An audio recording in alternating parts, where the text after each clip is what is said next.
Hoy trataremos de ver brevemente las tres historias que refrendan justamente el motivo de nuestro Señor de afirmar ciertas virtudes, cierta actitud que los creyentes deben tener en medio de los tiempos conflictivos en que les tocará vivir.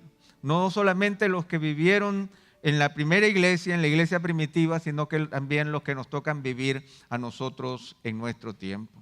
Les permito un instante para que me acompañen en oración para pedir la bendición del Señor sobre su siervo.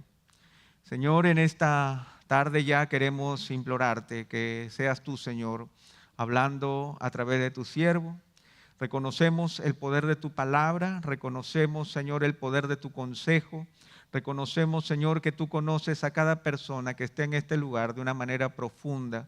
Por eso, Señor, más allá de la elocuencia, queremos pedirte que sea tu Espíritu Santo moviéndose con libertad en medio nuestro. Queremos, Señor, que tú toques nuestros corazones, que no nos dejes desviarnos de ti ni a derecha ni a izquierda, que tú seas llamando nuestra atención y que tú hables conforme a las necesidades de nuestro corazón, pero también conforme a los requerimientos de tu propio corazón para nuestras vidas.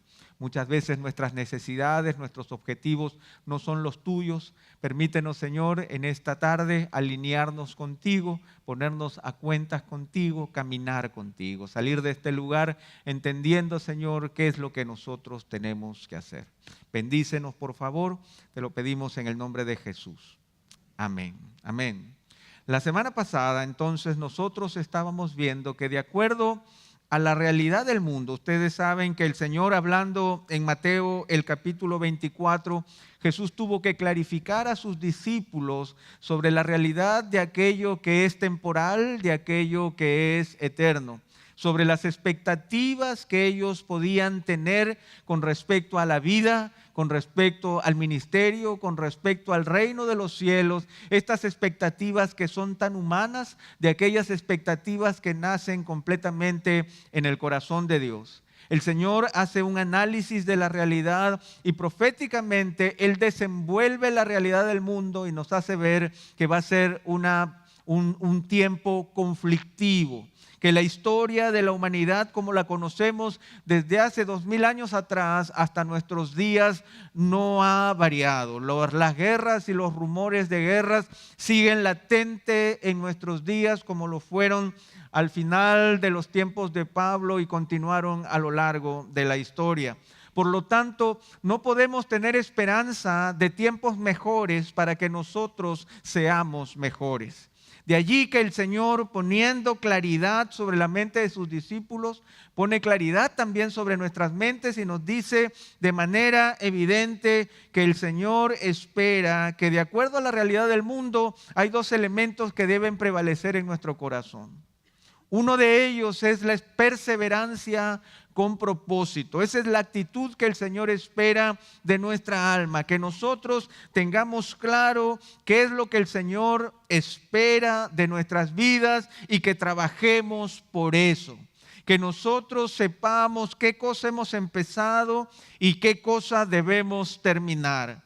Esto no lo podrán proveer las circunstancias del mundo, no habrán primaveras para nosotros para que podamos florecer como cristianos, no habrán momentos de paz o momentos de tranquilidad para que reflexionemos con mayor profundidad.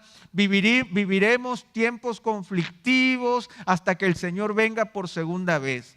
Por lo tanto, el Señor declara y nos obliga a que nosotros tengamos una actitud perseverante. De eso hablamos largo la semana pasada. Pero no solamente basta la perseverancia, sino definir el propósito por el cual yo estoy caminando con Él. El Señor habla de perseverar hasta el fin. El fin no solamente tiene que ver con el fin de los días, no solamente implica acabar, sino acabar con propósito, saber por qué el Señor me tiene aquí en sus manos en este tiempo. ¿Qué es lo que el Señor no ha terminado todavía contigo en tu vida? ¿Qué es lo que el Señor está trabajando en ti que Él debe terminar? Esa es perseverancia con propósito. Y la perseverancia con propósito va acompañada de otra palabra que el Señor incluye en su mensaje en Mateo 24, que es la palabra velar. Velar, como decíamos la semana pasada, no tiene que ver con insomnio, no tiene que ver simplemente con el hecho de que yo me quede despierto en medio de la noche. Velar tiene que ver con vigilar, vigilar aquello que tiene valor para mí. Yo tengo que cuidar aquello que el Señor me ha entregado y tengo que cuidarlo producto de que el mundo y las circunstancias del mundo nunca van a favorecer aquello que el Señor me ha entregado. Pero Él añade una palabra, así como es perseverancia con propósito, añade una palabra a la vigilancia. Tengo que vigilar con preparación, yo tengo que prepararme, tengo que anticiparme para poder cuidar aquello que el Señor me ha entregado. Esa es la actitud que un cristiano debe enfrentar. Pero no solamente se trata de descubrir los males de este mundo y por lo tanto ser un luchador y ser un vigilante, sino que por el otro extremo el Señor se presenta a sí mismo en esas tres ilustraciones que nosotros vemos en Mateo 25 y se presenta como el novio fiel, como el propietario generoso, como el rey justo y por lo tanto la grandeza de mi Señor y la grandeza del llamado noble que Él me hace, me obliga también a perseverar con propósito y a vigilar con preparación. Miren la grandeza del Señor y miren la grandeza de su llamado, de tal manera que yo tengo que cuidar aquello que el Señor me ha dado. Tengo que perseverar en caminar con Él, porque mi Dios es fiel, yo no puedo ser infiel. Mi Dios es generoso, yo no puedo ser tacaño. Mi Señor es justo y compasivo, yo no puedo dejar de serlo. Yo tengo que caminar con Él. Y por lo tanto se dan estas dos instancias. Por un lado, un mundo que no nos acompaña y por el otro lado, un Señor que nos demanda. Por eso es que debemos perseverar con propósito. Y por eso es que debemos vigilar con preparación. Ahora, el Señor da tres ilustraciones. Tres ilustraciones que buscan clarificar su enseñanza, mostrarlo de una manera evidente, de tal forma que no nos equivoquemos con respecto a lo que Él está esperando de nosotros. La primera, como lo estuvimos leyendo la semana pasada, tiene que ver con la parábola de las 10 vírgenes. Dice el verso 1, solamente leamos el verso 1. Entonces el reino de los cielos será semejante a 10 vírgenes que tomando sus lámparas salieron a recibir al novio. Como dijimos la semana pasada, el novio puede tardar, pero el novio es fiel y cumplirá su promesa y llegará conforme a lo prometido. ¿Quiénes son estas 10 vírgenes? Es la primera pregunta que nosotros debemos respondernos. Algunos estudiosos y de una manera también popular se dice que estas vírgenes son las damas que acompañan a la novia. Sin embargo, la novia no aparece en esta historia de Jesús. Aparece el novio y aparecen estas 10 vírgenes. Si fueran novias, si fueran damas de compañía, como nosotros la entendemos en la actualidad, difícilmente podríamos entender la dureza con la que el novio le cierra la puerta cuando ellas no estaban preparadas. Algunos estudiosos contemporáneos señalan que más que damas invitadas a la boda, en realidad lo que eran siervas, esclavas, personal de servicio del novio, que eran sumamente jóvenes, quizás adolescentes.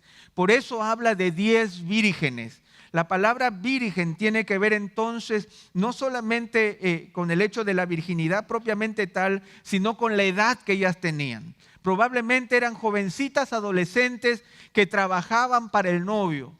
Entonces, si esto es así, se relaciona mejor con el resto de las historias, porque en los dos casos siguientes se tratan de siervos del Señor. Los siervos que reciben los talentos y los siervos que son juzgados por el Señor al final de los tiempos por la obra que realizaron. Entonces estamos hablando aquí de jovencitas adolescentes que estaban al servicio del novio y que tenían que realizar una tarea en el proceso de llegada del novio a su casa para la celebración de la boda. ¿Qué es lo que ellas tenían que hacer? Dice que tomaron sus lámparas para salir a recibir al novio. ¿Qué tipo de lámparas son estas? A veces nosotros imaginamos, ustedes han visto en las bodas que ponen unas velitas chiquitas, que son como decorativas, ¿verdad? Son simbólicas, no iluminan nada, pero tienen una llamita que es como simbólica, las ponen por aquí, las ponen por allá, son decorativas, son emocionales, ¿no es cierto? Son románticas, si las podemos llamar de alguna manera, pero no tienen otra función. Estas no son el tipo de lámparas que estas muchachitas tenían que tomar. La palabra griega es lampas y la palabra lampas es antorcha. Lo que ellas tenían que tener en su mano era una antorcha, porque su función, la función que ellas tenían, era una función de seguridad y no ceremonial, no era decorativa. Estas 10 muchachas las habían puesto en el camino para iluminar el camino del novio en medio de la oscuridad para que pueda llegar sin dificultad a su casa. No era simplemente una cosa ceremonial o decorativa o algo romántico, unas antorchas en el camino y que ellas van haciendo así. No, era para iluminar el camino del novio. A estas jovencitas se les entregó una tarea que era importante, probablemente más allá de sus fuerzas, pero importante al fin. Así es como el Señor también nos entrega tareas a nosotros. Y se nos presenta una dificultad. Directamente el Señor señala en el verso 2 que 5 eran insensatas y 5 eran prudentes. 5 insensatas y 5 prudentes. ¿Qué es lo que está tratando de decir? El Señor lo dice claramente. Las insensatas eran insensatas porque teniendo una antorcha grande que quema mucho combustible, no llevaron un frasco adicional de aceite para cargar su antorcha y que no tener problemas iluminándole el camino al novio cuando está llegando a su casa para la ceremonia. Y las prudentes eran prudentes simplemente porque sabían que tenían una antorcha grande que quemaba mucho combustible y por lo tanto tenían un frasco adicional de aceite para que la antorcha no se apagara cuando el novio estaba llegando a la casa. Nosotros ya hemos hablado en otro tema acerca de la prudencia, pero simplemente quiero aclarar que la palabra insensatez tiene que ver con alguien que es incapaz de tener un correcto sentido de la realidad y por lo tanto enfrentarlo correctamente. Una persona necia es una persona que no es capaz de leer la realidad y actuar correctamente. Es una persona que se equivoca en su interpretación de la realidad y por lo tanto al momento de actuar lo hace de manera incorrecta. Llevo la antorcha, sé que el novio puede llegar a cualquier hora y no traigo aceite adicional, por lo tanto pongo en peligro el trabajo que se me ha encomendado. Una persona prudente es una persona que tiene una perspectiva clara de la realidad, que regula su comportamiento y le permite enfrentar la realidad de manera correcta. Observo la realidad. Si hay un hoyo, me pongo de lado y camino y no me meto al hoyo. Un insensato ve el hoyo y dice, quizás lo salto. Quizás lo salto. Ya eso es una insensatez. Entonces, lo que está aquí demostrando el Señor es justamente un solo principio. El principio de la preparación. Estas eran jovencitas adolescentes a las cuales el Señor les deja una tarea muy noble, que probablemente estaba por encima de ellas y su capacidad. Pero el Señor las pone y las pone a su disposición y espera de ellas fidelidad, porque el Señor fiel llegará en cualquier momento. El verso 6 nos dice, pero a medianoche se oyó un clamor. Aquí está el novio, salid a recibirlas. ¿Qué había pasado? Dice el verso 5 que al tardarse el novio, a todas les dio sueño y se durmieron. Imagínense, ellas paraditas con su antorcha en medio del camino, seguramente una al frente de la otra, iluminando el camino a la casa. Y las 7, las 8, las 9... ya son las 10 y si nos sentamos, bueno, sentémonos. se sientan, ¿no es cierto? Entonces ya, y si apoyo un ratito mi hombro en tu hombro, porque ya son las 11. Entonces, y dice que se quedaron dormidas. Se quedaron dormidas porque eran adolescentes y porque el novio se tardaba en llegar. El Señor no hace ningún juicio sobre el hecho de que ellas dormitaran. El Señor lo que condena es si estaban preparadas o no estaban preparadas. A veces nosotros también en medio de la realidad de nuestra vida y de las demandas que el Señor hace, a veces nosotros también dormitamos ante el retraso aparente de la llegada de nuestro Señor. Y nosotros dormitamos de diferentes maneras. Dicen algunos intérpretes que este sueño en que cayeron las siervas es el sueño de los afanes de la vida. Y es verdad. A veces nosotros dormitamos con respecto a las cosas de Dios y nuestra expectativa de la venida del Señor, producto de los afanes de la vida. Que estoy haciendo mi segunda maestría, que empecé un nuevo negocio, que me acabo de ennoviar y estoy preparando el matrimonio, que acabo de tener un bebé y tantas otras cosas más que nosotros podríamos señalar que vienen a ser como obstáculos que nos hacen dormitar ante lo que nosotros debemos hacer. Sin embargo, lo que el Señor dice es: tú puedes dormitar lo que quieras, pero tienes que tener tu antorcha y tu frasco a tu lado. Que tienes que estar preparado, no importa cuáles sean las circunstancias que tú estás viviendo. A mí no me preocupa tanto aquello que tú estás haciendo, siempre y cuando eso que tú estás haciendo no te quita del hecho de que estés preparado para mi venida. Porque ¿saben una cosa? La venida del Señor en este caso fue sorpresiva, pero no fue una sorpresa. El Señor puede venir de repente, pero no va a ser una sorpresa para nosotros porque así Él lo ha prometido. Y el Señor cumplirá fielmente su promesa. Por lo tanto, en medio de las cosas que nosotros estamos haciendo, nosotros tenemos que preguntarnos si es que esas cosas que yo tengo a mi lado, que me demandan, la maestría, el estudio, la novia, el novio, el futuro matrimonio, que acabo de tener un bebé, que acabo de empezar un negocio, que perdí el trabajo, que tengo problemas de este tipo, del otro tipo, que estoy pensando que voy a estudiar en el futuro, que quiero prepararme para la universidad, que tengo 4 exámenes o lo que tú quieras. Que nada de eso sea un obstáculo en el hecho de decir delante del Señor: estoy preparado para que tú llegues. Estoy preparado para tu venida.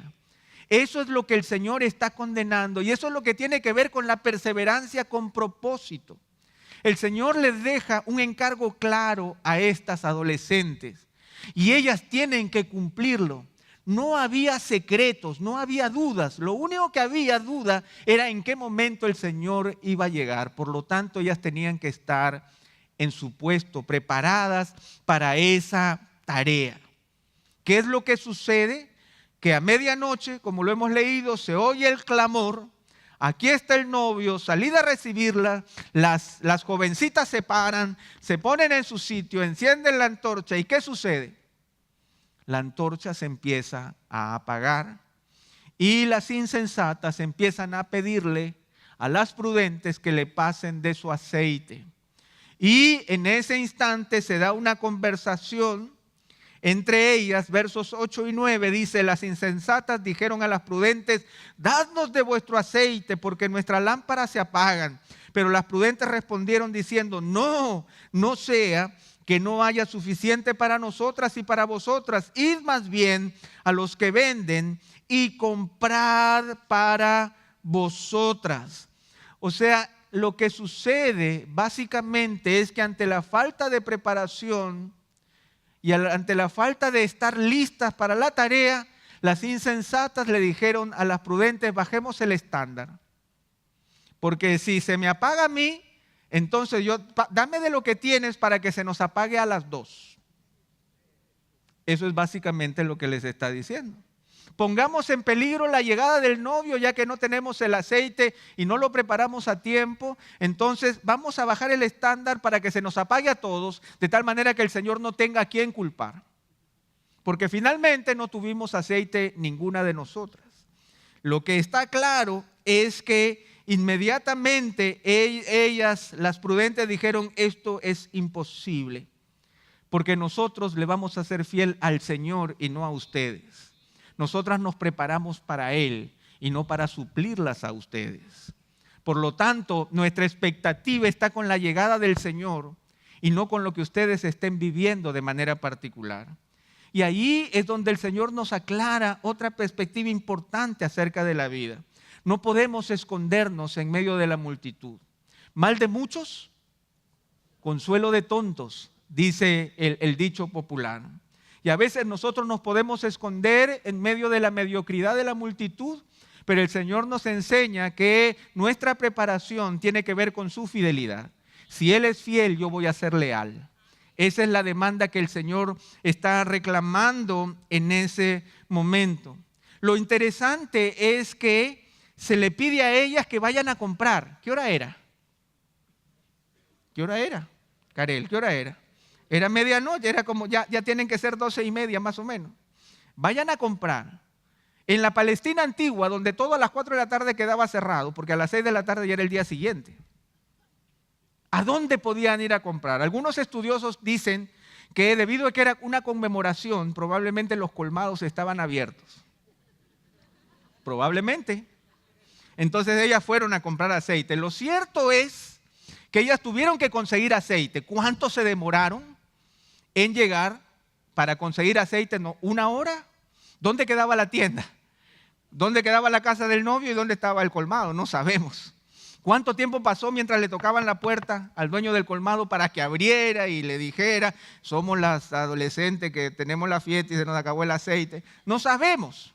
Lo cierto es que ellas fueron a comprar, pero el tiempo ya había pasado.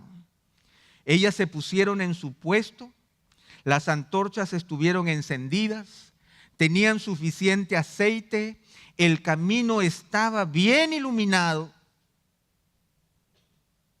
pero el novio ya había pasado. Porque la agenda la determina el Señor y no nosotros. Y esto me hace pensar, hermanos, cuántos de nosotros somos como vírgenes insensatas, que queremos hacer la obra del Señor en nuestro tiempo.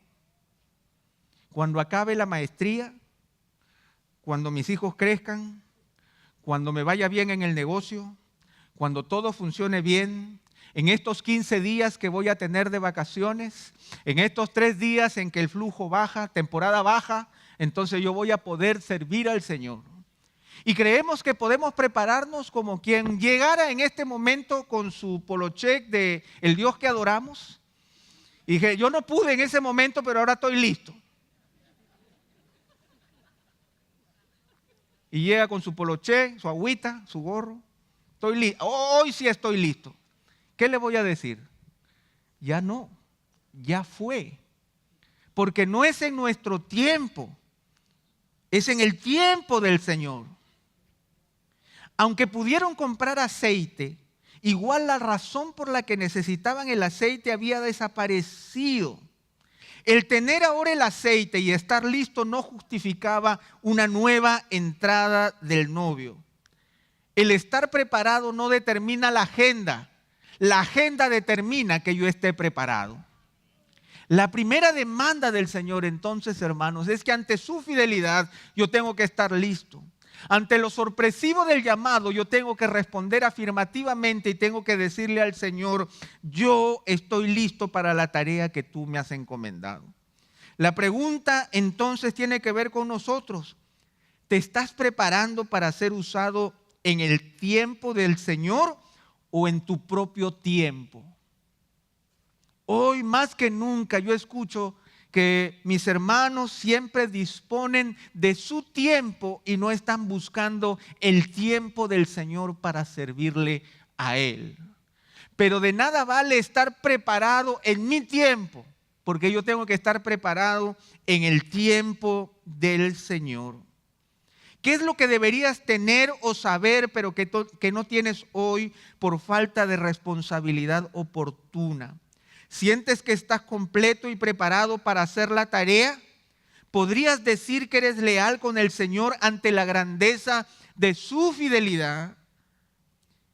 ante la grandeza del llamado glorioso que el Dios fiel nos hace, Él demanda que en nuestro carácter también haya fidelidad. Yo tengo que estar preparado. ¿Te sientes preparado para la venida inminente del llamado del Señor en cualquier momento? ¿O quieres todavía hacerlo en tu tiempo? Recuerda, no se trata de ti, se trata de Él. Ese es el primer consejo que el Señor nos hace, porque tiene que ver justamente con la perseverancia con propósito y la vigilancia con preparación. Yo tengo que saber por qué lo estoy haciendo por Él. Lo estoy haciendo por el novio. Sé que es una tarea demasiado grande para mí. Probablemente estas adolescentes de 14 o 15 años no tenían la madurez suficiente para hacer lo que el Señor novio les había encomendado, pero el Señor se lo había encomendado. Y sabían lo que tenían que hacer. Y si hubieran podido preparar, porque lo hicieron, pero lo hicieron a destiempo. ¿Estamos preparados a tiempo? Esa es la primera demanda del Señor. ¿Estamos preparados a su tiempo? La historia termina de una manera muy dramática. Dice el verso 11, después vinieron también las otras vírgenes diciendo, Señor, Señor, ábrenos. Pero respondiendo él dijo, en verdad os digo que no os conozco. Porque la preparación tiene que ver con la realidad de quiénes nosotros somos. La preparación forma parte de la identidad intrínseca que nosotros somos como cristianos. No os conozco es cuando, para parafrasear la frase, es como cuando a veces nosotros vemos a una persona que no está actuando como debería actuar y yo le digo, te desconozco. ¿Se dan cuenta? O sea, no eres la persona que debería ser. No te conozco. O sea, las siervas a las cuales yo le di este encargo deberían estar acá adentro, no afuera. Ábrenos, ¿quién eres tú? No te conozco. Te desconozco porque no estás preparada, no estuviste preparada para hacer lo que tenías que hacer. Entonces, la primera demanda es la demanda de preparación puntual, la lealtad delante de Dios. Yo no puedo ser leal sin preparación y puntualidad. Yo no puedo decir que amo al Señor si no estoy preparado. Eso es lo que el Señor está diciendo en su palabra. ¿En qué áreas debo prepararme? Cada uno de ustedes conoce las demandas que el Señor tiene para con sus vidas. La segunda historia es la parábola de los talentos, una parábola conocida por muchos de ustedes, estoy seguro. Este dueño que sale para un largo viaje y dice que reparte sus bienes, como dice el verso 14, que a uno le dio 5 talentos, a otro le dio 2 talentos y al último le dio 1 talento a cada uno conforme a su capacidad. Permítanme tomarme un par de minutos para poder clarificar el talento. Un talento o un talento de plata, como se le conocía en el tiempo de Jesús, pesaba aproximadamente 75 libras o 34 kilos. Este peso se había tomado en relación a lo que un soldado romano que salía a campaña podía cargar en su espalda. Ese era el peso. El talento era el peso en plata que un soldado romano podía cargar en la espalda. Se calculaba que eran 75 libras. En nuestro tiempo, un talento de plata costaría aproximadamente, al tipo de cambio de hoy de la plata, costaría $23,287. Eso significaría que el Señor repartió en esta historia alrededor de $200,000. Una pequeña fortuna, por llamarlo de alguna manera. Sin embargo, no estamos siendo ciertos o veraces con nuestra aproximación porque es muy actual. Porque era muchísimo mayor en el tiempo de Jesús. Un talento se podía cambiar por 6,000 denarios. Un denario era el salario diario de un obrero en el tiempo de Jesús. Por lo tanto, lo que el Señor estaba repartiendo en ese momento entre sus siervos era una verdadera fortuna. Porque le estaba dando al primero 5 talentos, que son 96 años de trabajo. 96 años de trabajo. Al segundo le estaba dando 38 años de trabajo y al tercero 19 años de trabajo. Si nosotros quisiéramos ponerlo en nuestro tiempo actual, si nosotros dijéramos que un salario promedio, para ponerlo simplemente en medida de 30,000 pesos dominicanos mensuales, si nosotros lo multiplicamos por 96 años, estamos diciendo que al primer siervo le dio $808,000, al segundo $320,000 y al tercero $160,000. El Señor repartió en ese momento $1,300,000 entre sus siervos.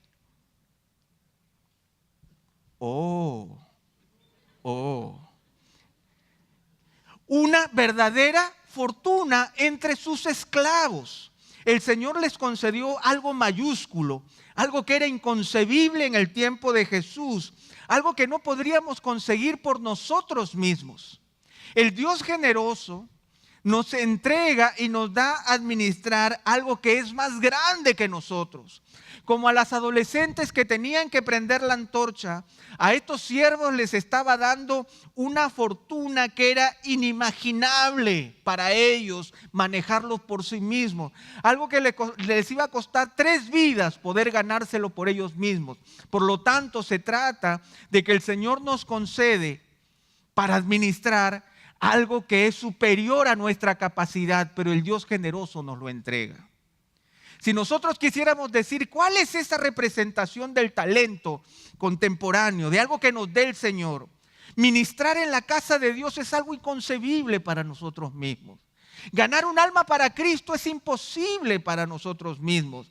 Orar por sanidad por alguien es imposible en nuestras propias fuerzas. Cualquiera sea la labor que nosotros hagamos para el Señor, es imposible en nuestras fuerzas porque es espiritual. Y por lo tanto no tengo la capacidad de poder conseguirlo. Así viva 3 vidas, yo no soy capaz de poder manejar aquello que el Señor me entrega para manejar. Esa es la maravilla de la historia de la parábola de los talentos. A veces nosotros decimos que la parábola de los talentos tiene que ver con mis talentos y no es verdad. Porque mis talentos no valen $880,000. No valen 5 pesos. Por lo tanto, fue el Señor el que me concede algo para poder administrar que va más allá de mí mismo, que está por encima de mí mismo, por encima de mis capacidades, por encima de lo que yo soy. Eso es lo que el Señor nos da. Y dice que le da a cada uno conforme a su capacidad, a la capacidad de administrarlo. La palabra capacidad es una palabra que a ustedes les gusta mucho. Es la palabra dunamis, de donde viene la palabra poder. ¿Ustedes se acuerdan? Pero recibiréis poder, ¿verdad? Y para nosotros nos suena a dinamita o a dínamo o a una gran capacidad. Pero en la Biblia, la palabra dunamis es simplemente la capacidad de poder concretar aquello que he empezado. Esa es la idea de capacidad. Por lo tanto, el Señor me entrega una fortuna, pero el Señor dice que yo tengo la capacidad para poder hacer aquello que el Señor me ha entregado. Por lo tanto, ¿cuál es la primera demanda? En las siervas era que ellas estén preparadas. ¿Cuál es la demanda con aquellos que están administrando los talentos? Pues la demanda es que seamos valientes. Porque si a mí me dan $1,000,000 para administrar, mi mano me va a temblar. Yo no voy a ir por ahí, voy a comprar acciones. Que viene alguien y me dice, mira, acá está este negocito que sale muy bien, tú con $200,000 te doy $300,000. No, qué miedo el poder meterle mano a algo que me han encargado, ¿verdad? La respuesta natural nosotros la encontramos en el siervo del talento, que hizo ¿qué cosa?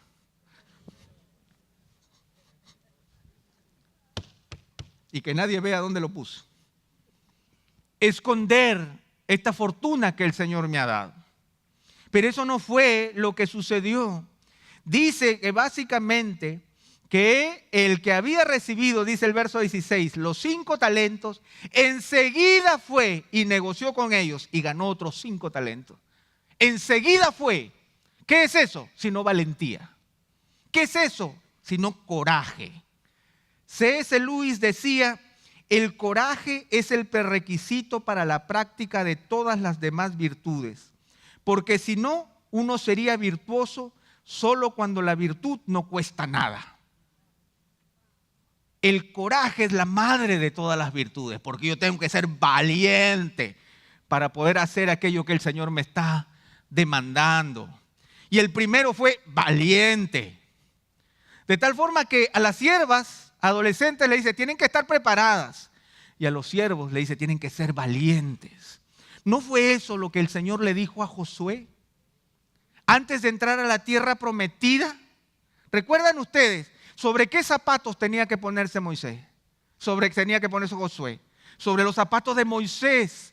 40 años de un ministerio prodigioso. Ahora tenía que entrar a una tierra plagada de enemigos y con un Israel que no era tampoco, ¿verdad? Imagínense él. Entonces, ¿qué le dice el Señor? ¿Qué es lo que espero de ti?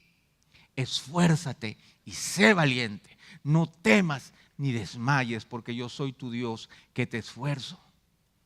Esa demanda es la que aparece en el texto de manera velada.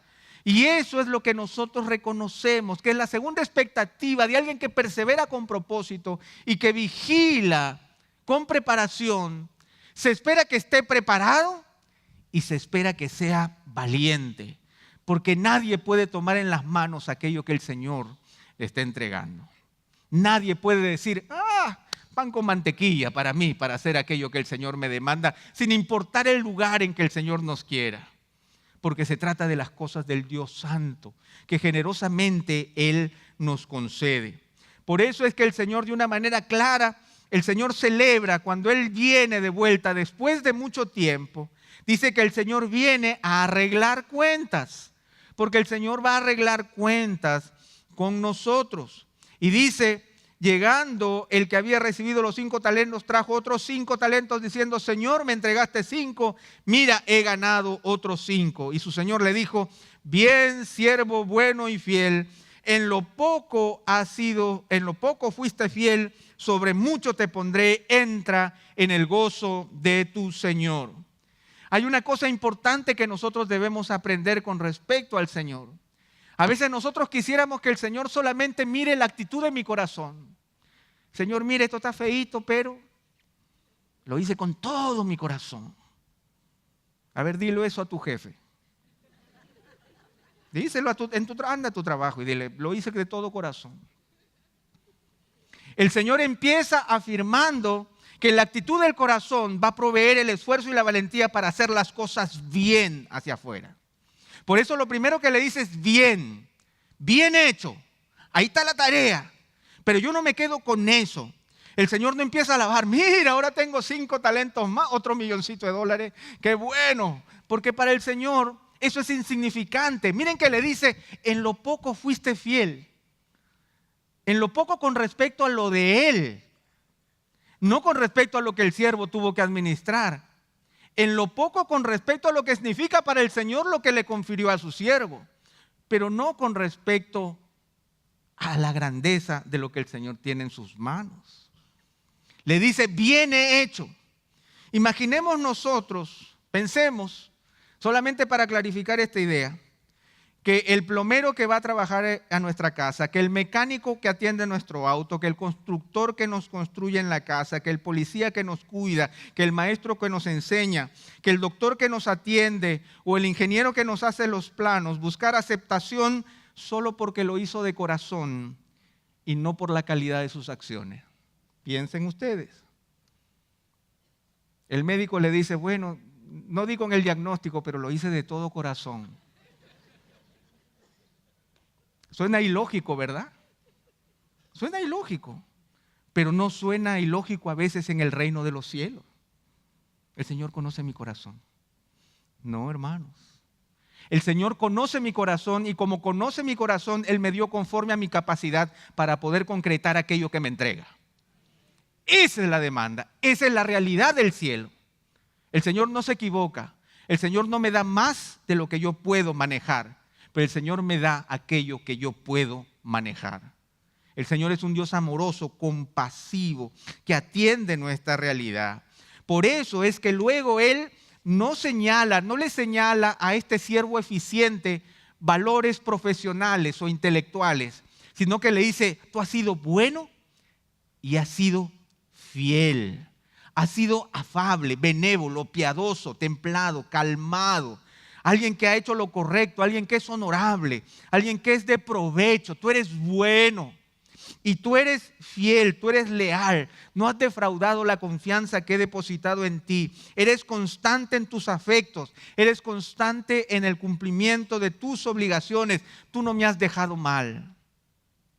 Eso es lo que el Señor reclama y reconoce en sus dos siervos, que habían cumplido con aquello que el Señor sabía que ellos podían cumplir. Finalmente, nosotros vemos que el Señor les dice: miren, bien siervo bueno y fiel, en lo poco fuiste fiel, sobre mucho te pondré. Esto significa, a veces piensan que sobre mucho te pondré es que yo voy a ser dueño de los talentos, y no dice eso. Te voy a poner a administrar más, te voy a dar más oportunidades para que tú muestres la capacidad que yo te he entregado para gloria de mi nombre, para beneficio de mi reino. Sobre poco has sido fiel, más te voy a dar.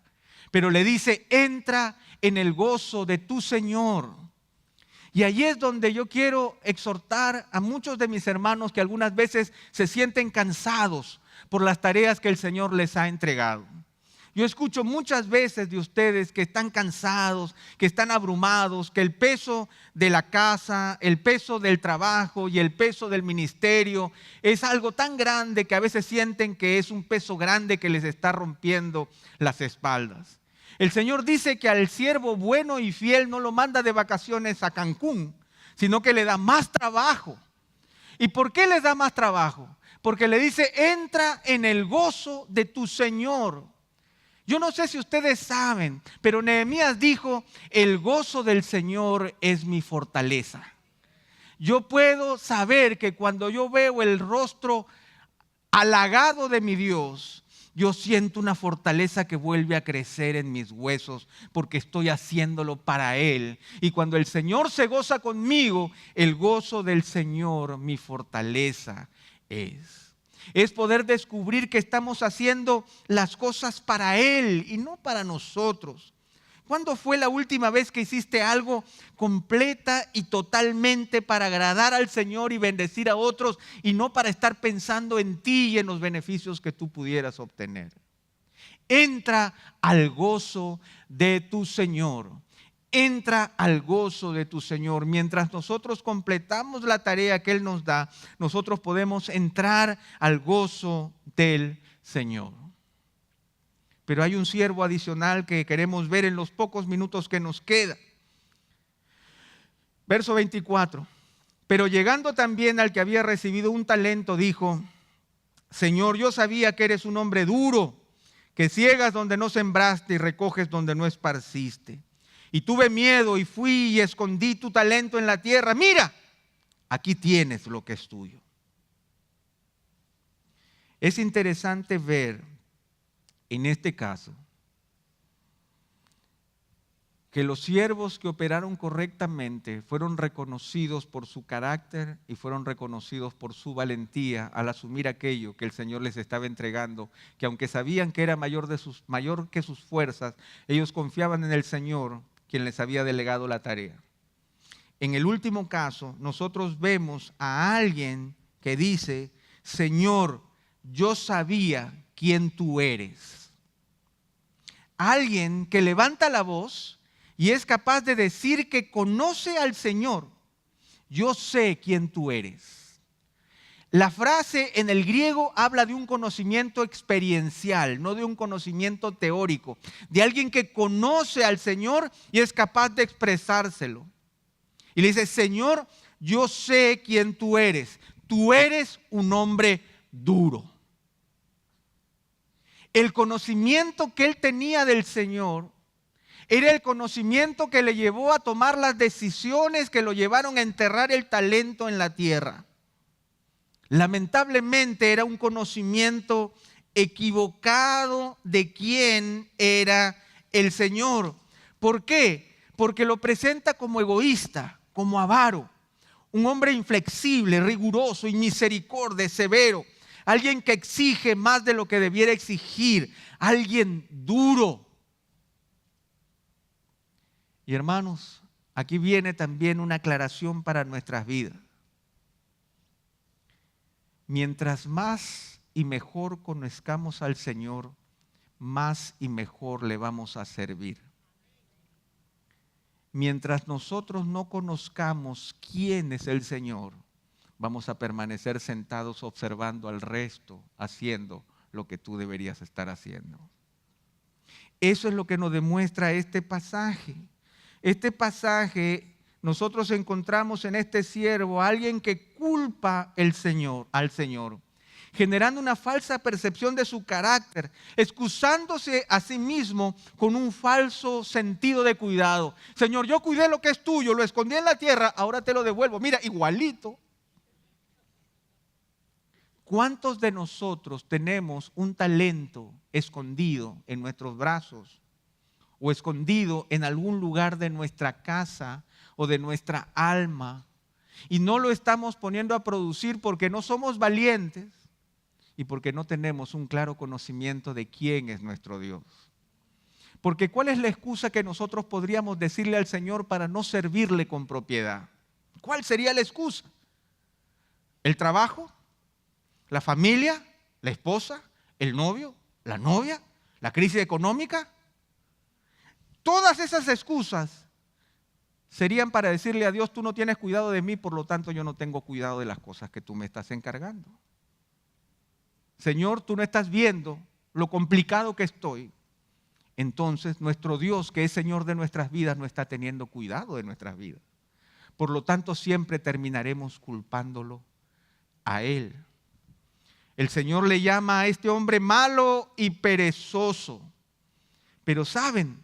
Al llamarlo malo y perezoso, que es lo opuesto a bueno y fiel, que acabamos de ver hace un momento, Él está diciéndole básicamente que Él no ha sido como debió ser, que Él está alguien que causa molestia y dolor, alguien que va atrás y no hacia adelante, alguien indolente como quien arrastra los pies, imposibilitado de hacer aquello que el Señor le está mandando a hacer.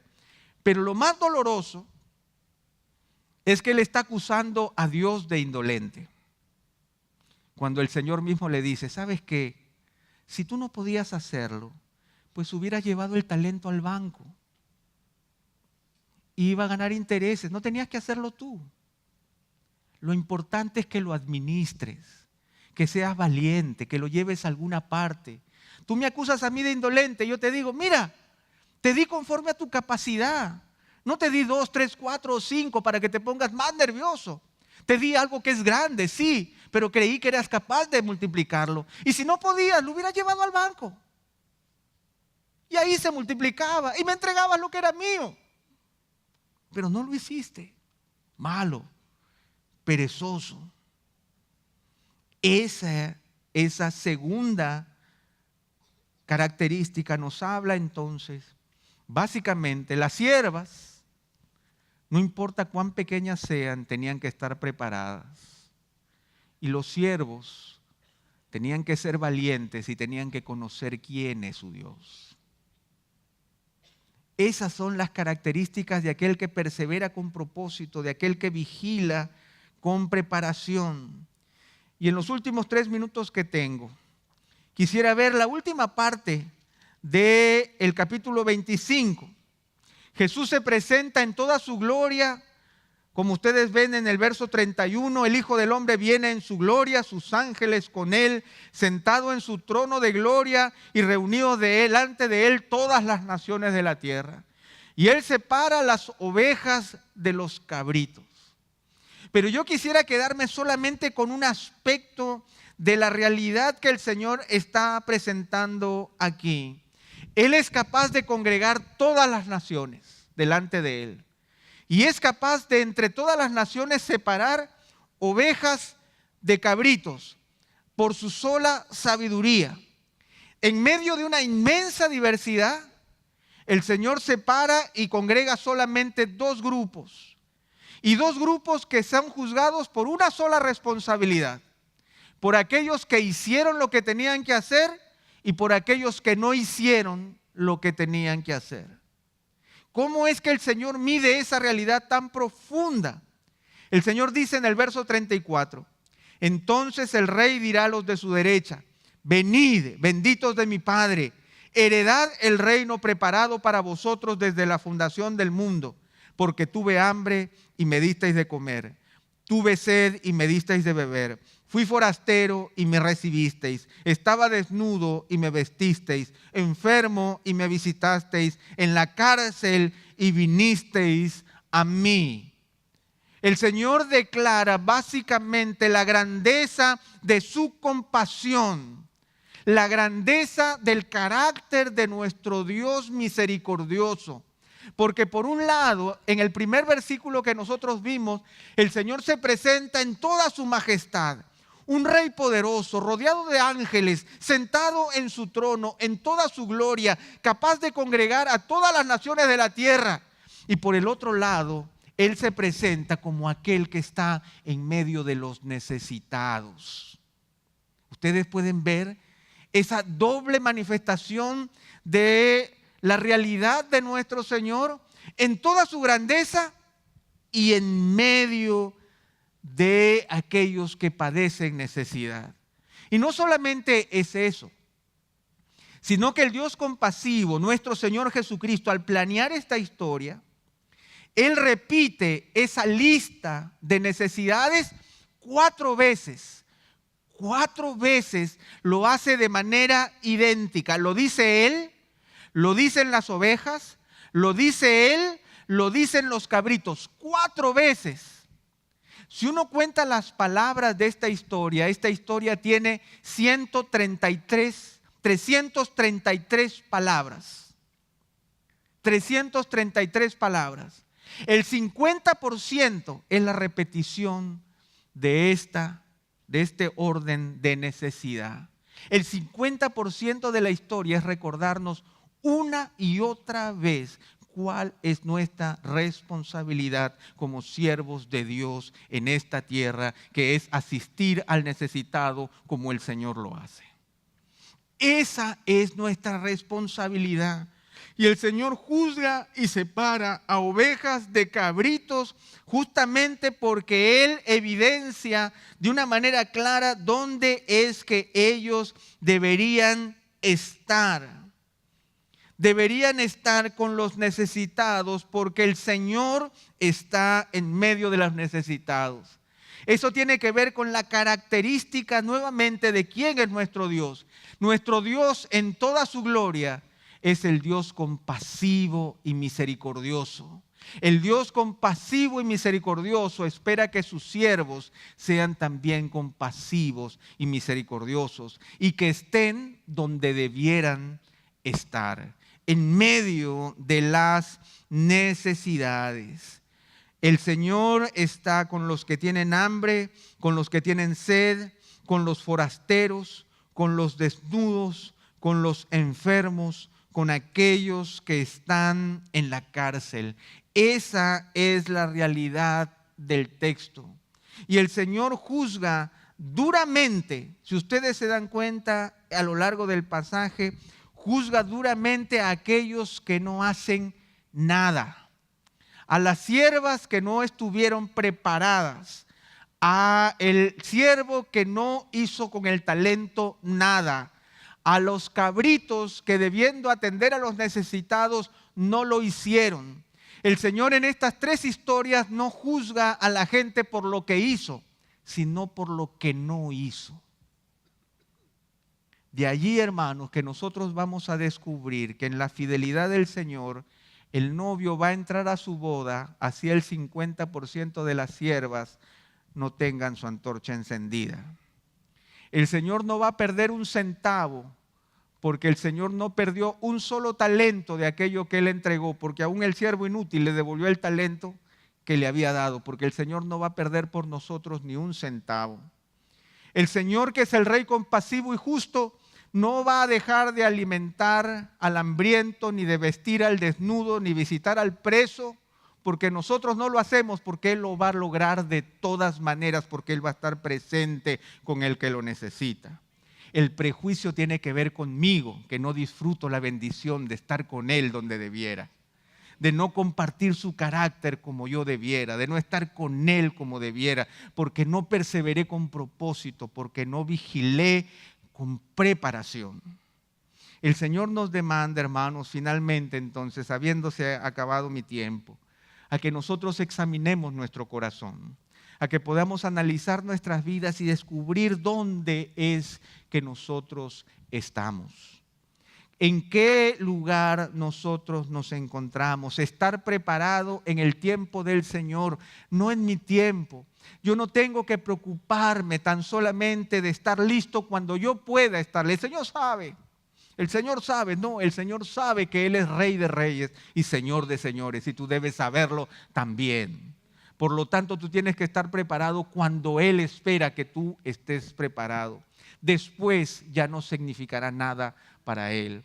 El Señor espera que nosotros podamos asumir tareas que nosotros no podemos asumir, pero las asumiremos con valentía porque el Señor ha prometido que la podemos hacer en el poder de su fuerza. Es importante que nosotros volvamos a analizar cuál es nuestro concepto de Dios, porque sobre nuestro concepto de Dios es que nosotros le servimos. Quizás tú estás paralizado porque tu concepto de Dios está equivocado y tú estás juzgando en Dios características que Él no tiene y está esperando que tú le conozcas perfectamente para que tú le puedas servir fielmente. Y por último, que recordemos en este ensayo final en donde el Señor manifiesta su venida en gloria, que el Señor va a manifestar su venida en gloria, pero lo primero que va a buscar en nosotros es que nosotros hayamos correspondido a su carácter compasivo y misericordia, atendiendo a aquellos que más lo necesitan. Allí es donde está nuestro Señor. Allí es donde espera encontrarnos a nosotros. Las ovejas y los cabritos se sorprendieron de que el Señor estuviera en medio de ellos, en medio de los necesitados. Pero las ovejas dijeron: Señor, ¿cuándo te vimos? Yo estuve allí y ellos estuvieron allí. El problema con los cabritos es que ellos no lo hicieron y no estuvieron allí. Esa es nuestra gran demanda. Hermanos, que el Señor nos pueda encontrar apercibidos en nuestra vida, que seamos una iglesia en donde nosotros estemos activos, sirviéndole, conociéndole, estando preparados, caminando con Él, asumiendo con valentía las demandas que Él nos hace, conociéndole profundamente y sirviéndole conforme a la realidad compasiva de un Rey que tiene misericordia de toda la gente y que espera que nosotros respondamos con misericordia y compasión ante esa misma necesidad.